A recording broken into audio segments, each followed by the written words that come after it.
മുരളി നെല്ലനാട് നോവൽസിലേക്ക് എല്ലാവർക്കും സ്വാഗതം. മായാദേവി എഴുതിയ നോവൽ രാത്രിമഴ. എല്ലാവരും ജിജ്ഞാസയോടെ നോക്കി നിൽക്കെ മലയാളത്തിൽ ടൈപ്പ് ചെയ്ത കത്തിലേക്ക് അർച്ചന കണ്ണോടിച്ചു. പ്രിയപ്പെട്ട അർച്ചന, അർച്ചന അനുഭവിക്കുന്ന വേദന എത്രത്തോളം വലുതാണെന്ന് എനിക്കറിയാം. പെട്ടെന്നവൾ കത്തിൻ്റെ ചുവട്ടിലേക്ക് നോക്കി. സ്വന്തം സഹോദരി. പേരോ സ്ഥലപ്പേരോ കത്തിലുണ്ടായിരുന്നില്ല. വായന നിർത്തിയിടത്തു നിന്ന് അവൾ ആരംഭിച്ചു. അർച്ചനയുടെ ജീവിതത്തിൽ സംഭവിച്ചത് എന്താണെന്ന് എനിക്കറിയില്ല. അവിവാഹിതയായ അമ്മയെന്നു മാത്രമറിയാം. ആ നാട്ടിലുള്ള ആർക്കും ഈ സത്യം അറിയില്ല. അവിവാഹിതയായ ഒരു സ്ത്രീക്ക് ഒരു കുഞ്ഞുമായി ഈ ലോകത്ത് ജീവിക്കാനാവില്ലെന്ന തിരിച്ചറിവ് അർച്ചനയ്ക്ക് ഉണ്ടാവുമല്ലോ. കുഞ്ഞിനെ കൊണ്ടുപോയത് ആരാ? കുഞ്ഞിൻ്റെ ഭാവി എന്താ എന്നൊക്കെയുള്ള വേദനയിലാവും ഇപ്പോൾ അർച്ചന. നൊന്തുപെറ്റ ഒരമ്മയുടെ മനസ്സിന് ആശ്വാസം തരാനാ ഈ കത്തെഴുതുന്നത്. അർച്ചനയുടെ മോൻ എൻ്റെ കയ്യിലുണ്ട്. മോനെ. ഒരു വിലാപം അർച്ചനയിൽ നിന്ന് പുറത്തു വന്നു. എന്താ മോളെ? ശ്യാമളയുടെ ചോദ്യം അവൾ കേട്ടില്ല. വിവാഹം കഴിഞ്ഞ് 6-7 വർഷങ്ങൾ കഴിഞ്ഞിട്ടും ഒരു കുഞ്ഞിക്കാല് കാണാൻ ഭാഗ്യമില്ലാത്ത ദമ്പതികളാ ഞങ്ങൾ. ഒരമ്മയാകാനുള്ള കഴിവില്ലാത്ത സ്ത്രീയാ ഞാൻ. എനിക്കൊരു കുഞ്ഞ് ജനിക്കില്ലെന്ന് ഡോക്ടർമാർ വിധി എഴുതി കഴിഞ്ഞു. കോടിക്കണക്കിന് രൂപയുടെ ആസ്തിയുണ്ട് ഞങ്ങൾക്ക്. കൊട്ടാരം പോലെയുള്ള വീടുകൾ, വില കൂടിയ കാറുകൾ എല്ലാമുണ്ട്. അതിനെല്ലാം അവകാശിയാവാൻ പോവുകയാണ് അർച്ചനയുടെ മകൻ. ഞങ്ങൾക്ക് പിറന്ന സ്വന്തം കുഞ്ഞായിട്ടാ ഞങ്ങൾ അവനെ കാണുന്നത്. അർച്ചനയ്ക്ക് കൊടുക്കാൻ കഴിയുന്നതിൻ്റെ 10 മടങ്ങ് സൗഭാഗ്യങ്ങളാണ് അർച്ചനയുടെ മകന് ലഭിക്കാൻ പോകുന്നത്. അർച്ചന തേങ്ങിക്കരയാൻ തുടങ്ങി. ഞങ്ങൾ അവനെ ഒരു രാജകുമാരനെ പോലെ വളർത്തിക്കോട്ടെ. അർച്ചനയ്ക്കിനിയും ഒരു ജീവിതമുണ്ടാവും. കുഞ്ഞുങ്ങൾ പിറക്കും. കുഞ്ഞുങ്ങളില്ലാത്ത ഞങ്ങളോട് അല്പം കരുണ കാണിക്കില്ലേ? അർച്ചനയിൽ നിന്ന് അതുണ്ടാവുമെന്ന് ഞാൻ പ്രതീക്ഷിക്കുന്നു. ഞങ്ങൾക്കുള്ള സ്വാധീനം എത്ര വലുതാണെന്ന് ഈ കത്ത് കിട്ടുമ്പോൾ അർച്ചനയ്ക്ക് ബോധ്യമാവുമല്ലോ. അർച്ചനയുടെ കൃത്യമായ വിലാസം വരെ ഞങ്ങൾക്കറിയാം. എനിക്ക് വേണമെങ്കിൽ ഇങ്ങനൊരു കത്ത് എഴുതാതിരിക്കാമായിരുന്നു. ഒരമ്മയുടെ മനസ്സറിഞ്ഞിട്ടാണ് ഞാനതിന് ശ്രമിക്കുന്നത്. കുഞ്ഞിനെ ഓർത്ത് അർച്ചന ഇനി വിഷമിക്കാനേ പാടില്ല. അർച്ചന നോക്കുന്നത് പോലെ ഞാൻ അവനെ വളർത്തിക്കൊള്ളാം. അവനു വേണ്ടി ഇപ്പോഴേ ഞങ്ങൾ ഏറ്റവും നല്ല സ്കൂളിൽ അഡ്മിഷൻ ഉറപ്പിച്ചു കഴിഞ്ഞു. അർച്ചന എന്നെ സ്വന്തം സഹോദരിയായിട്ട് വേണം കരുതാൻ. നമ്മൾ ഒരമ്മയുടെ വയറ്റിൽ പിറന്നവരായി വിശ്വസിക്കണം. എൻ്റെ സഹോദരിക്ക് ഞാൻ എല്ലാ ആശംസകളും നേരുന്നു എന്ന് സ്വന്തം സഹോദരി. അർച്ചന പൊട്ടിക്കരഞ്ഞുപോയി. ശ്യാമള വന്ന് പിടിച്ചതും ആ ചുമലിൽ മുഖം വെച്ച് അവൾ കരഞ്ഞു.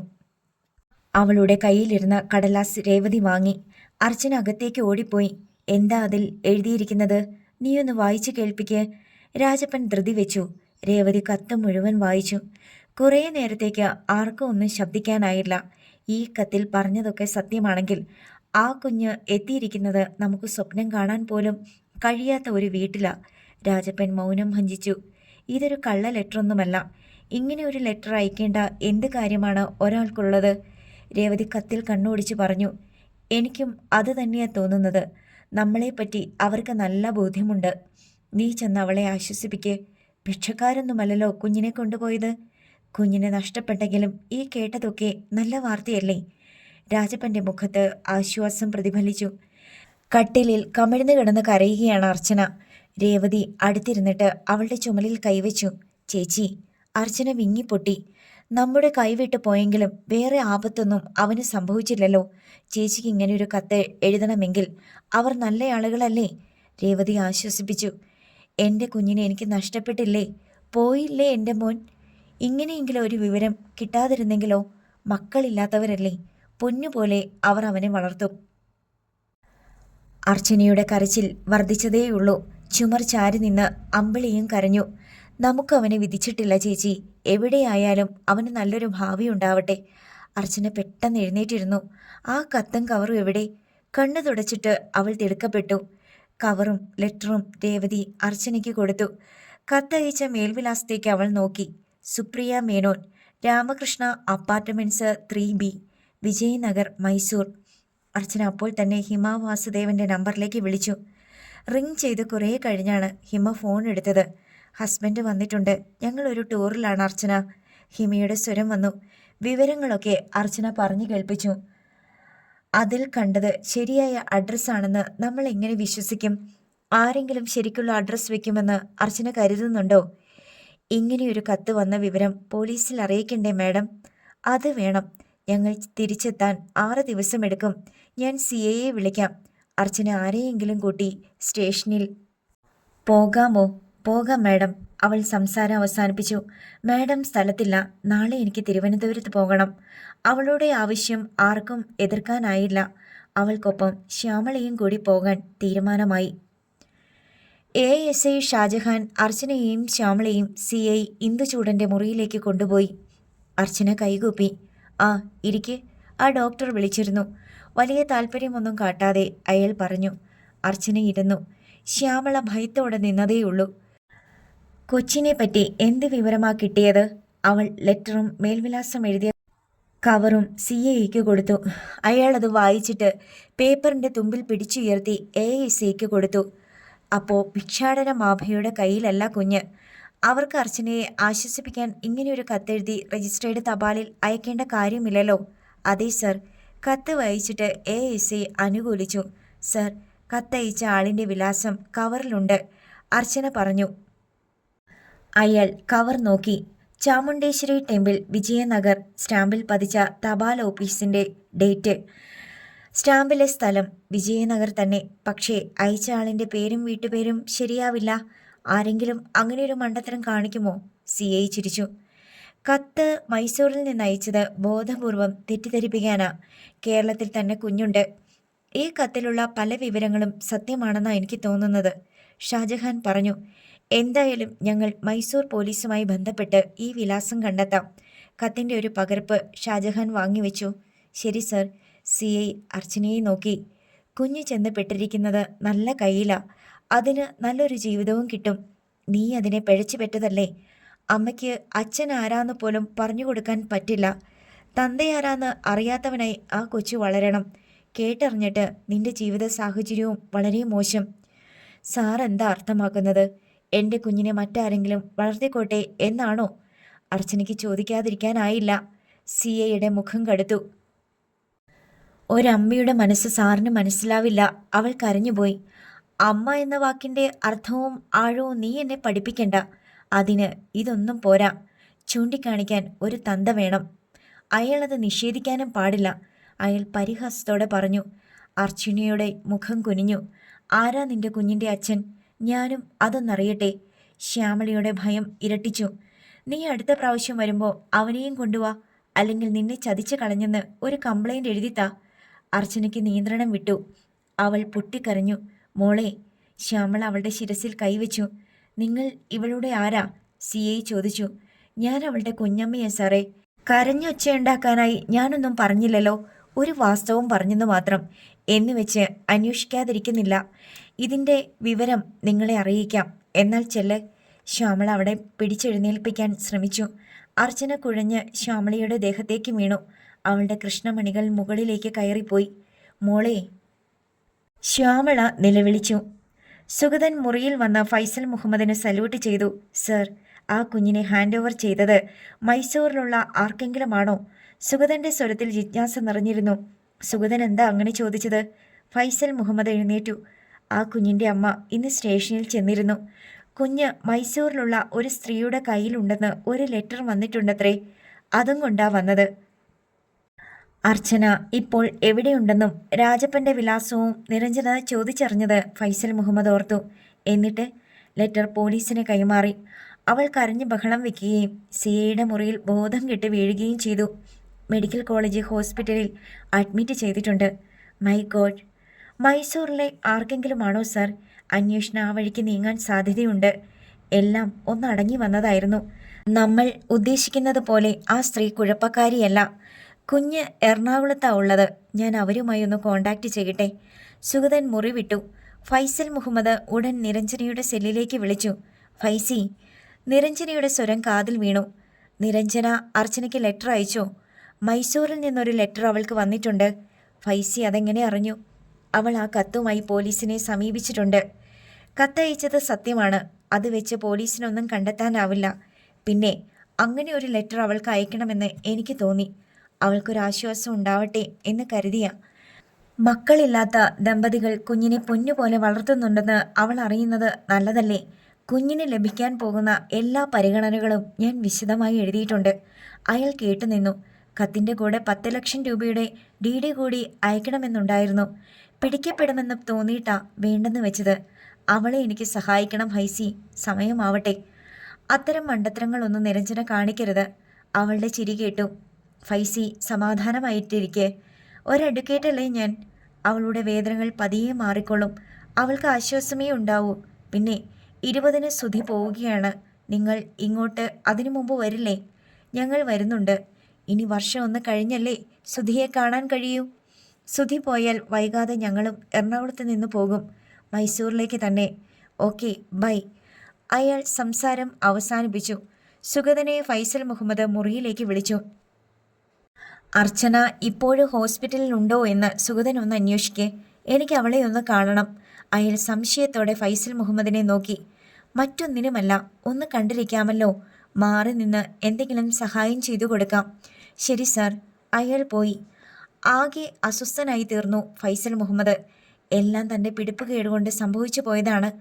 മനസാക്ഷിക്ക് നിരക്കാത്തതൊന്നും ഇന്നോളം ചെയ്തിട്ടില്ല. ദൈവത്തെ മറന്ന് പ്രവർത്തിച്ചിട്ടുമില്ല. ഒരമ്മയുടെ കണ്ണീരിന് അല്ലാഹുവിന് മുന്നിൽ താൻ സമാധാനം പറയേണ്ടി വരും. 6 മണിയോടെ ഫൈസൽ മുഹമ്മദും സുഗതനും മെഡിക്കൽ കോളേജിലെത്തി. സ്ത്രീകളുടെ വാർഡിൽ ചെന്ന് ഡ്യൂട്ടി നേഴ്സിനെ കണ്ടപ്പോൾ ബെഡ് നമ്പർ അവർ പറഞ്ഞുകൊടുത്തു. സന്ദർശകരുള്ളതിനാൽ വാർഡിൽ നല്ല തിരക്കായിരുന്നു. കട്ടിലിലും നിലത്തും രോഗികൾ കിടപ്പുണ്ട്. 27 എന്ന് ചുവരിൽ എഴുതിയതിന് താഴെയുള്ള ബെഡിൽ കിടക്കുന്ന യുവതിയെ ദൂരെ നിന്നേ ഫൈസൽ മുഹമ്മദ് കണ്ടു. ട്രിപ്പ് കൊടുത്തിട്ടുണ്ട്. കവിളിൽ കൈവച്ച് സാധുവായ ഒരു സ്ത്രീ അരികിൽ നിൽപ്പുണ്ട്. തൊട്ടടുത്തിരുന്ന ബെഡിന് അടുത്തായി ഫൈസൽ മുഹമ്മദ് നിന്നു. അർച്ചനയെ ആദ്യമായി അയാൾ കണ്ടു. കണ്ണുകൾ അടച്ചു കിടക്കുകയാണ് അവൾ. ശ്വാസഗതിക്ക് അനുസരിച്ച് ഉയർന്നു താഴുന്ന നെഞ്ച്, അതിനുള്ളിൽ ഒരു നെരിപ്പോട് എരിയുന്നത് ആ മുഖത്ത് അയാൾക്ക് കാണാമായിരുന്നു. ഹൃദയത്തിൻ്റെ ഏതൊക്കെയോ കോണുകൾ കുത്തിക്കീറുന്നത് അയാൾ അറിഞ്ഞു. അയാൾ സുഗതനെ നോക്കി. സുഗതൻ ആ സ്ത്രീയുടെ അടുത്ത് ചെന്നു. ഇപ്പോൾ എങ്ങനെയുണ്ട്? മനസ്സിലാവാതെ ശ്യാമള അയാളെ നോക്കി. രാവിലെ പോകാമെന്ന് പറഞ്ഞു. സ്റ്റേഷനിൽ നിന്ന് ആരെങ്കിലും വന്നോ? ഇല്ല. വീട്ടിൽ വിളിച്ചു പറഞ്ഞോ? പറഞ്ഞു. ശ്യാമള സാരി തലപ്പ് പിടിച്ച് കണ്ണൊപ്പി. ഞാൻ സ്റ്റേഷനിൽ നിന്ന് വരുവാ. എന്തെങ്കിലും ആവശ്യമുണ്ടോ? ശ്യാമളയുടെ മുഖത്ത് ആശ്വാസം പടർന്നു. എനിക്കൊന്നും അറിയില്ല സാറേ.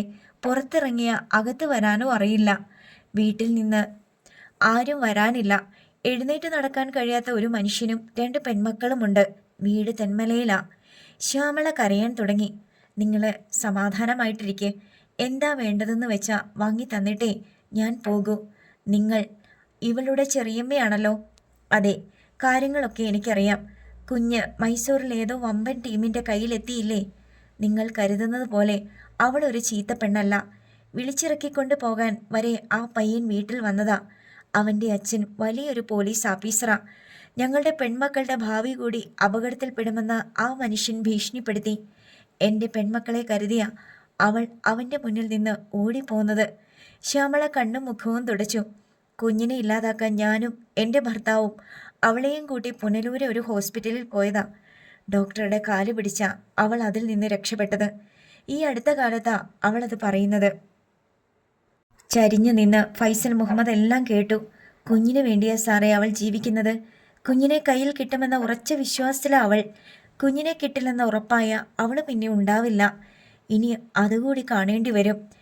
ഒച്ചയടക്കി ശ്യാമള കരഞ്ഞു. ഉരുൾപൊട്ടലിൽ മരിച്ചുപോയത് അവളുടെ അച്ഛനും അമ്മയും കൂടപ്പിറപ്പും.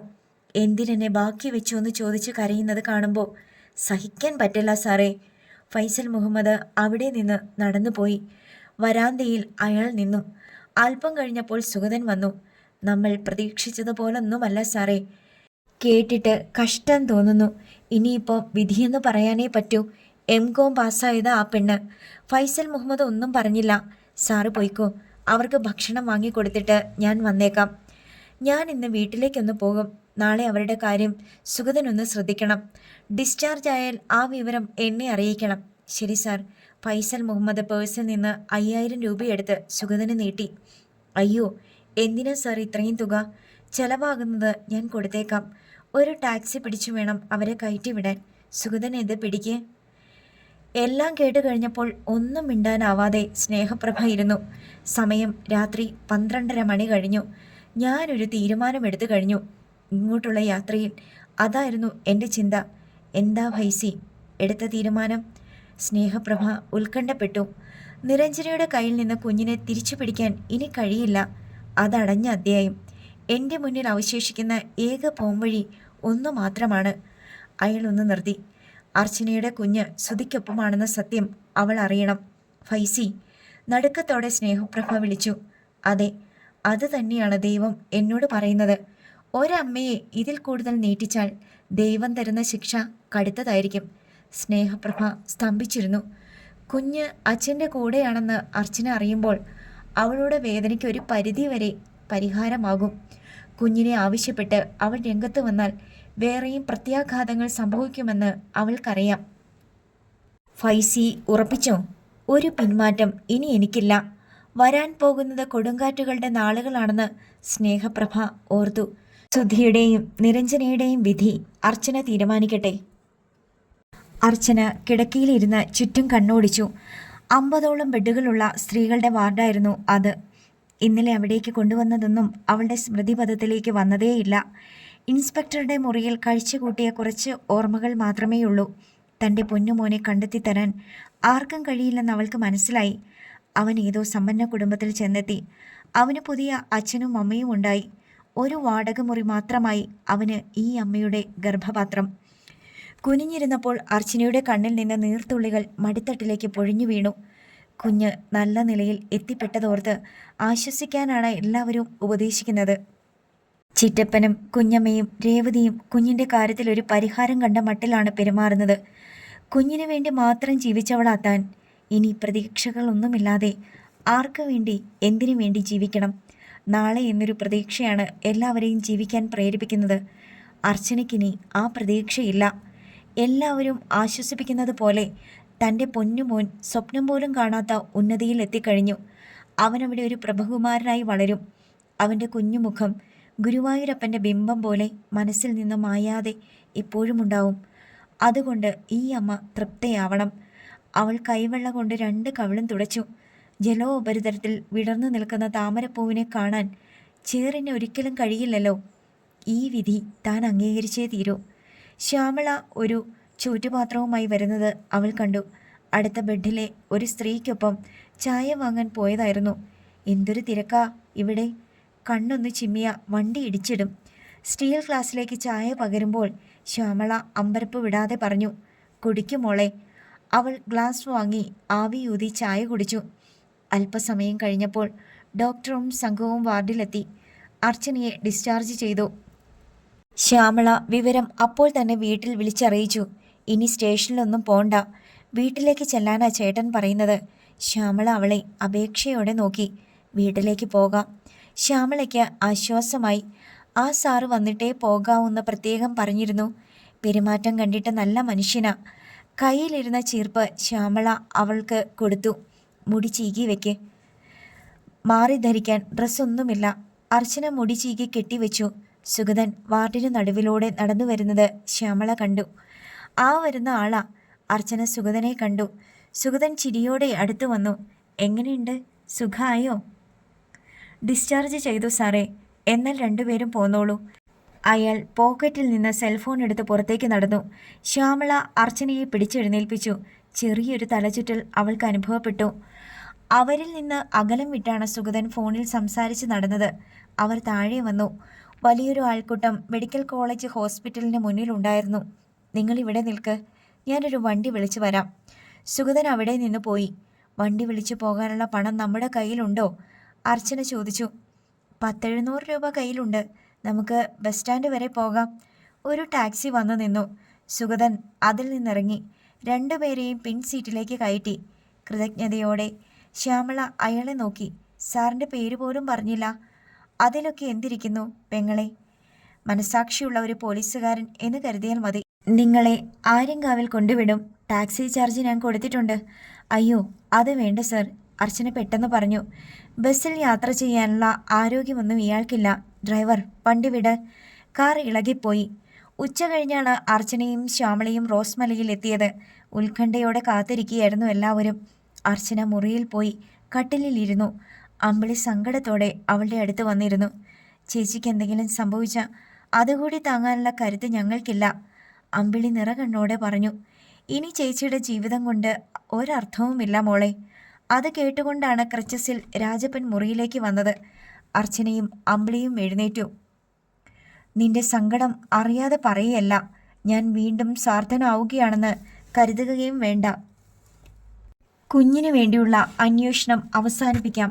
ആര് വിചാരിച്ചാലും കുഞ്ഞിനെ തിരിച്ചു കിട്ടുമെന്ന പ്രതീക്ഷ വേണ്ട. രാജപ്പൻ്റെ പിന്നിൽ രേവതി നിൽപ്പുണ്ടായിരുന്നു. ഞാനത് മനസ്സിലാക്കി കഴിഞ്ഞു, പതുക്കെ അർച്ചന ശബ്ദിച്ചു.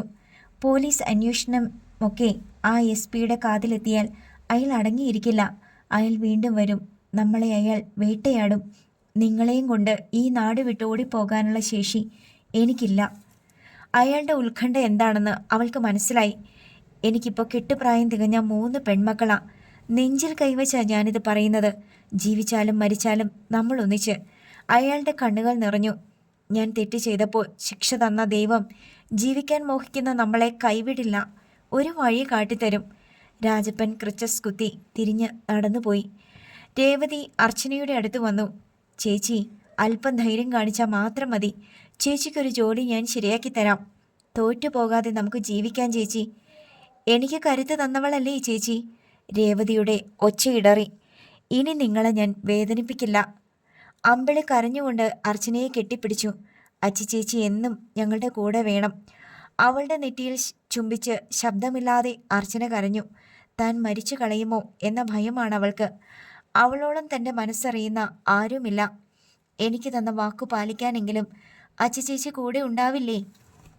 ജീവിതം അവസാനിപ്പിക്കാൻ പോലും തനിക്ക് കഴിയുന്നില്ലല്ലോ എന്നോർത്ത് അർച്ചന വിതുമ്പി. കോളിംഗ് ബെൽ ശബ്ദിച്ചപ്പോൾ കുഞ്ഞിൻ്റെ അടുത്തിരുന്ന സുധീഷ് എഴുന്നേറ്റു. വാതിൽ തുറന്നപ്പോൾ പ്രതീക്ഷിച്ചതുപോലെ ചിരിയോടെ ഫൈസൽ മുഹമ്മദും സ്നേഹപ്രഭയും റസാനിയും മുന്നിൽ നിൽക്കുന്നു. വരൂ, സുധീഷ് സൗഹൃദപൂർവ്വം ക്ഷണിച്ചു. പാൽക്കുപ്പിയുമായി നിരഞ്ജന അവിടേക്ക് വന്നു. ഉപ്പ, വാവ എന്തിയെ? റസാന ഫൈസൽ മുഹമ്മദിനോട് ചോദിച്ചു. മോൾക്ക് അനിയനെ കാണണ്ടേ? വാ. നിരഞ്ജന അവളെ വാരിയെടുത്തു. എല്ലാവരും തൊട്ടിലിൽ കണ്ണു തുറന്നു കിടന്ന കുഞ്ഞിൻ്റെ അടുത്ത് ചെന്നു. ഒച്ചയും സംസാരവും കേട്ട് അവൻ കാതു കൂർപ്പിച്ച് കിടപ്പുണ്ടായിരുന്നു. ഇതാ റസാന കുട്ടിയുടെ അനിയൻ വാവ. ഹായ് വാവേ. അവൾ കുനിഞ്ഞ് അവൻ്റെ കയ്യിൽ പിടിച്ചു. എന്ത് നല്ല വാവ അല്ലേ ഉപ്പ? സ്നേഹപ്രഭ കുഞ്ഞിനെ കയ്യിലെടുത്തു. എന്താ ആൻറ്റി വാവയുടെ പേര്? പേരിടാറായില്ലല്ലോ മോളെ. നോക്കൂ ഫൈസി, അവന് വന്ന മാറ്റം കണ്ടോ? ചെമ്പിച്ച മുടിയൊക്കെ മാറിയിരിക്കുന്നു. സ്നേഹപ്രഭ അത്ഭുതപ്പെട്ടു. നമ്മുടെ മക്കൾ വളരുന്നത് നമ്മൾ അറിയുന്നില്ല. വല്ലപ്പോഴും കാണുന്നവർക്കേ അതറിയൂ, ഫൈസൽ മുഹമ്മദ് പറഞ്ഞു. സ്നേഹപ്രഭ കുഞ്ഞുമായി സെറ്റിയിലിരുന്നു. അവൻ്റെ കയ്യിലും കാലിലും അരുമയായി തൊട്ടും തലോടിയും റസാന അടുത്ത് നിന്നു. സ്നേഹപ്രഭയുടെ കയ്യിൽ പാൽക്കുപ്പി കൊടുത്തിട്ട് ചായ എടുക്കാൻ നിരഞ്ജന മുറിയിലേക്ക് പോയി. സുധീഷും ഫൈസൽ മുഹമ്മദും സെറ്റിയിലിരുന്നു. നാളെ വൈകിട്ടല്ലേ ഫ്ലൈറ്റ്? അതെ. സത്യം പറയാലോ ഫൈസി, മോൻ വന്ന ശേഷം പോകാനൊട്ടും മനസ്സു വരുന്നില്ല. ഞങ്ങൾ 3 പേരും മൈസൂറിലേക്ക് പോയാൽ മതിയായിരുന്നു. സുധീഷ് മനസ്സ് തുറന്നു. നടരാജൻ മാമയുടെ കണ്ണിൽ മണ്ണിടാൻ മാത്രമാണ് 1 വർഷത്തെ എൻ്റെ ഏകാന്തവാസം. നിരഞ്ജനയും മോനെയും കൂടെ കൊണ്ടുപോകാൻ കഴിയാത്ത സ്ഥിതിയുമായി. കുഞ്ഞിനെ വിട്ടകന്നു നിൽക്കുന്നതിലാണ് സുധിക്ക് നിരാശയെന്ന് ഫൈസൽ മുഹമ്മദിന് മനസ്സിലായി. നിങ്ങളുടെ ഭാവിക്ക് അത് അനിവാര്യമല്ലേ? 1 വർഷം ദാന്നു പറഞ്ഞു പോകും. ഫൈസൽ മുഹമ്മദ് ചിരിച്ചു. അച്ഛനും അമ്മയും വൈകിട്ട് വരും. നിരഞ്ജനയുടെ അച്ഛനും അമ്മയും പുറപ്പെട്ടു കഴിഞ്ഞു. നിരഞ്ജന ചായയുമായി എത്തി. നിരഞ്ജനയും മോനും മൈസൂരിലേക്ക് എന്നാ പോകുന്നത്? അയാൾ ചോദിച്ചു. വീടിൻ്റെ പെയിൻറ്റിങ് നടക്കുക. ഞായറാഴ്ച ഞാനും മോനും അങ്ങോട്ട് പോകും. നിരഞ്ജന റസാനയെ മടിയിലെടുത്ത് സുധീഷിനടുത്തിരുന്നു. അവിടുത്തെ സിറ്റുവേഷൻ എങ്ങനെ? ഞാനിതുവരെയും അവിടെ പോയിട്ടില്ല ഫൈസി, സുധീഷ് പറഞ്ഞു. കണ്ണമ്പാടി ഡാമിലാ ഞങ്ങളുടെ സ്ഥലം. ചുറ്റും മുന്തിരിത്തോട്ടവും നടുവിലൊരു പഴയ ബംഗ്ലാവുമുണ്ട്. 3 മാസത്തിലൊരിക്കലെങ്കിലും നിങ്ങൾ അങ്ങോട്ട് വരണം. അവിടെ നിന്ന് ഗൂർഗിലേക്ക് 70 കിലോമീറ്ററേ ഉള്ളൂ. നിരഞ്ജനൻ ക്ഷണിച്ചു. ഞങ്ങൾ പിന്നെ വരാതെ? അല്ല ഇട കണ്ണ. സ്നേഹപ്രഭ കുഞ്ഞിനോട് കൊഞ്ചി. നിരഞ്ജനയുടെ അമ്മ കൂടെ വരില്ലേ? ഫൈസൽ മുഹമ്മദ് ചോദിച്ചു. ഞായറാഴ്ച അമ്മ കൂടെ ഉണ്ടാവും. കുറച്ച് ദിവസം കഴിഞ്ഞ് അമ്മ മടങ്ങിപ്പോരും. അമ്മയില്ലെങ്കിൽ അച്ഛൻ്റെ മെഡിസിൻ മുടങ്ങും. ചുരുക്കി പറഞ്ഞാൽ ഞാനും എൻ്റെ മോനും മാത്രമാവും അവിടെ. സഹായത്തിന് ആരുമില്ലാതെ എങ്ങനെയാ? ഫൈസി വളച്ചു കെട്ടി വരുന്നത് എന്താണെന്ന് സ്നേഹപ്രഭയ്ക്ക് മനസ്സിലായി. വീട്ടുപണിക്ക് ആളുണ്ട് ഫൈസി. വല്ല കന്നഡക്കാരിയുമായിരിക്കും. വൃത്തിയും വെടുപ്പും ഉണ്ടാവില്ല. കുഞ്ഞിൻ്റെ കാര്യങ്ങൾ നോക്കാൻ ചുറുചുറുക്കുള്ള ചെറുപ്പക്കാരി തന്നെ വേണം. കാഴ്ചയിലും ഭംഗിയുണ്ടാവണം. ഇവിടുന്ന് ഏതെങ്കിലും മലയാളി പെൺകുട്ടിയെ കൊണ്ടുപോകുന്നതാ നല്ലത്. ഫൈസൽ മുഹമ്മദ് പിന്തുണയ്ക്കായി സ്നേഹപ്രഭയെ നോക്കി. ഇവിടെ നിന്നാരും വേണ്ടെന്ന എൻ്റെ തീരുമാനം. ഞാനിത് ആലോചിക്കാതിരുന്നതല്ല. നിരഞ്ജന താല്പര്യക്കുറവ് പ്രകടിപ്പിച്ചു. ഫൈസി പറയുന്നതിൽ കാര്യമുണ്ട് നിരഞ്ജന. നമ്മൾ ഉദ്ദേശിക്കുന്നത് പോലെയൊരു സെർവൻറ്റിനെ അവിടെ കിട്ടില്ല. അവരെ വിശ്വസിക്കാനും പറ്റില്ല. മലയാളി ആയാൽ എന്താ? നിരഞ്ജനയുടെ മോനായിട്ടല്ലേ അവൾ ഇവനെ കാണൂ. മാത്രമല്ല സുധി മടങ്ങി വന്നാൽ അവളെ പറഞ്ഞു വിടാമല്ലോ. നിരഞ്ജന ചിന്തയിലമർന്നു. ഒരു ലൂപ്പ് ഹോൾ പോലും അവശേഷിക്കരുതെന്ന് അവളുടെ മനസ്സിലുണ്ടായിരുന്നു. നിരഞ്ജനയുടെ ഉത്കണ്ഠ എനിക്കറിയാം. ഭയക്കാനൊന്നുമില്ല. ഒരാഴ്ചയ്ക്കുള്ളിൽ ഒരു സെർവൻറ്റിനെ എവിടുന്ന് കിട്ടാനാ? സുധീഷ് ചോദിച്ചു. സുധി, വിശ്വനാഥൻ സാറിനോട് പറ. അത് ശരിയാവില്ല. സുധിക്കൊപ്പം ഞാനും ഫ്രാൻസിലേക്കെന്നാണ് നാട്ടുകാരോട് പറയാൻ പോകുന്നത്. നിരഞ്ജന ഇടപെട്ടു. ഫൈസി വിചാരിച്ചാൽ നടക്കും. വൃത്തിയില്ലാത്ത കന്നഡക്കാരി മോനിയെടുക്കുന്നത് എനിക്ക് ഓർക്കാൻ കൂടി വയ്യ. സ്നേഹപ്രഭ വെറുപ്പ് കാണിച്ചു. എൻ്റെ മോനെ ഞാൻ നോക്കിക്കൊള്ളാം. നിരഞ്ജന അപ്പോഴും അയിഞ്ഞില്ല. ഏത് സമയവും കുഞ്ഞിനെയും കൊണ്ട് നടക്കാൻ പറ്റുമോ? ഒരു സെർവൻറ്റ് കൂടിയേ തീരൂ. ഒന്നുമല്ലെങ്കിലും കുഞ്ഞു മലയാളം കേട്ട് പഠിക്കുമല്ലോ. സ്നേഹപ്രഭ നിരഞ്ജനയുടെ നാവടച്ചു. ഒരു പെൺകുട്ടിയെ കിട്ടിയാൽ നന്നായിരിക്കും ഫൈസി. കോട്ടയത്തിൽ നിന്ന് പാടില്ലെന്ന് മാത്രം. സുധീഷ് ഡിമാൻഡ് വെച്ചു. ഞാൻ കട്ടപ്പനയിലുണ്ടായിരുന്നപ്പോൾ ചായയും മറ്റും വാങ്ങിത്തരാൻ സ്റ്റേഷനിൽ ഇട്ടൂപ്പ എന്നൊരാളുണ്ടായിരുന്നു. വിദ്യാഭ്യാസമൊന്നുമില്ലാത്ത ഒരു പാവം മനുഷ്യനാ. അയാളുടെ ഭാര്യ മരിച്ചപ്പോൾ ഞാൻ ആ വീട് വരെ പോയി. 2 പെൺമക്കളാ. സുന്ദരി കുട്ടികളാ രണ്ടും. വിശ്വാസമുള്ള ഏതെങ്കിലും വീട്ടിൽ ഒരു പണി ശരിയാക്കി കൊടുക്കാമോ എന്ന് ഇട്ടൂപ്പ് എന്നോട് ചോദിച്ചിരുന്നു. അന്ന് അതൊന്നും നടന്നില്ല. ഞാൻ കട്ടപ്പന സ്റ്റേഷനിൽ വിളിച്ച് ഇട്ടൂപ്പ് അവിടെ ഉണ്ടോയെന്ന് അന്വേഷിക്കാം. അവിടെ ഏതോ ഉൾഭാഗത്താ അയാളുടെ വീട്. ചിന്നാറാണെന്നാണ് എൻ്റെ ഓർമ്മ. അതിലൊരു കുട്ടിയെ കിട്ടിയാൽ കൊള്ളാം. എന്ത് പ്രായം വരും പിള്ളേർക്ക്? സ്നേഹപ്രഭ ആരാഞ്ഞു. മൂത്ത കുട്ടിക്ക് 23 വരും. ഇളയതിന് 20. കെട്ടിച്ചു വിടാനുള്ള പ്രാപ്തിയൊന്നും ഇട്ടൂപ്പിനില്ല. സൗന്ദര്യം കണ്ട് ആരെങ്കിലും വിളിച്ചുകൊണ്ട് പോകാനേ തരമുള്ളൂ. ഫൈസി ഒന്ന് കോണ്ടാക്ട് ചെയ്യ്. നിരഞ്ജനയുടെ മുഖത്തെ പാതി സമ്മതം കണ്ട് സുധീഷ് പറഞ്ഞു. ഇനി ഊണ് കഴിഞ്ഞു മതി. നിരഞ്ജന എഴുന്നേറ്റു. ഊണ് കഴിഞ്ഞ് സുധീഷിൻ്റെ സാന്നിധ്യത്തിൽ തന്നെ ഫൈസൽ മുഹമ്മദ് ആരെയോ വിളിച്ച് ഇട്ടൂപ്പിൻ്റെ വിവരം അന്വേഷിച്ചു. ഇട്ടൂപ്പ് ഇപ്പോഴും അവിടെ തന്നെയുണ്ട്. അയാൾ വന്നാൽ ഇങ്ങോട്ട് വിളിപ്പിക്കാമെന്ന് SI പറഞ്ഞിട്ടുണ്ട്. ഫൈസൽ മുഹമ്മദിന് കോൾ വരുമ്പോൾ ഹാളിൽ നിരഞ്ജനയും സ്നേഹപ്രഭയും ഉണ്ടായിരുന്നു.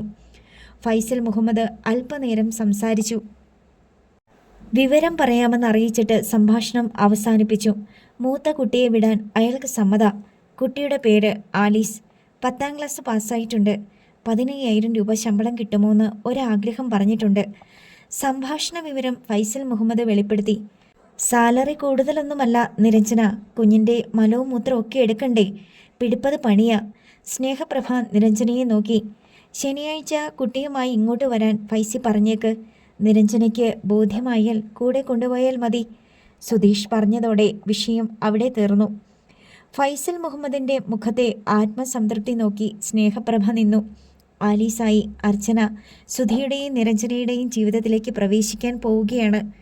ഒരു കാളൽ സ്നേഹപ്രഭയുടെ ഉള്ളിലുണ്ടായി. നോവൽ തുടരും.